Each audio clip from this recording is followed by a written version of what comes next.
Evet abi, ne lazım? Tamam. Çikolatalı yapalım. Tamam. Şeyli olsun mu, böyle fındık kremalı filan? Tamam, yapıyorum. 45 dakikaya filan sende olur. Kolay kolay yapması, çok kolay. Bittiğinde yolluyorum. Hadi öptüm. Hadi bay bay bay bay, sağ ol.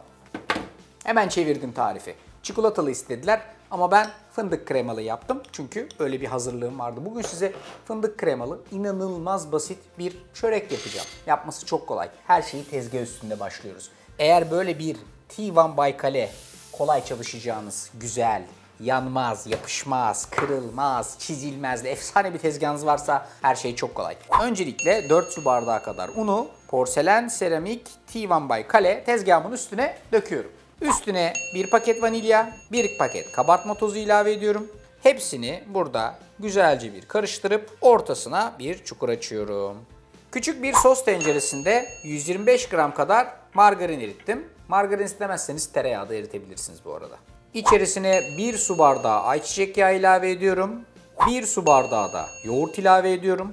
Sıvıları kendi içerisinde güzelce çırpıyorum. Ortadaki çukurun içerisine olduğu gibi transfer ediyorum.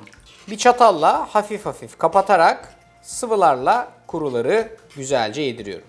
Bak şimdi bütün işlemi burada yapacağım. Arkasından tezgahın üstü cillop gibi olacak. Cillop gibi. Çok fazla aşırı derecede bir yoğurma işlemine ihtiyacınız yok.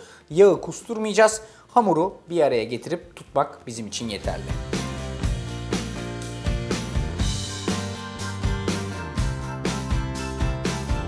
Şimdi bunu güzelce açacağız. Dediğim gibi çok fazla oynamayın hamurunuzla. Çünkü oldukça yağlı bir hamur. Pişerken şahane bir kıvam verecek. Ama aşırı derecede oynarsanız siz onunla oynadıkça yağ kusmaya devam eder. Tezgahın üstüne yaklaşık yarım bardak kadar unu şöyle hafiften gezdiriyorum. Hamuru alıyorum ve elimle yavaş yavaş bu unlu tezgahın üstünde hamuru bir dikdörtgen olacak vaziyette açıyorum. Ben bu tip çöreklerde, bu tip hamur işlerinde doğal, kendinden böyle natürel görüntüleri çok daha seviyorum. O yüzden burada da öyle bir çalışma yapacağım. İçerisine birazcık şokella, nutella, istediğiniz tarzda fındık kremalı, kakao vesaire bunları ekleyebileceğiniz gibi direkt olarak parça çikolata da ekleyebilirsiniz. Hamurun bir uzak tarafına şöyle bolca uzun bir şerit olacak şekilde gezdiriyorum. Tezgahtan kurtarıyorum. Alıyorum, bir tur katlıyorum. İç kısımda kalacakmış vaziyette bunu alıp hamurun içerisine bir tur hapsediyorum. Bu bir taraf. Aynı şekilde kendime yakın tarafa da aynı işlemi yapacağım. Güzelce katlayacağım. Arkasından da istediğim boyutlarda porsiyonlayacağım.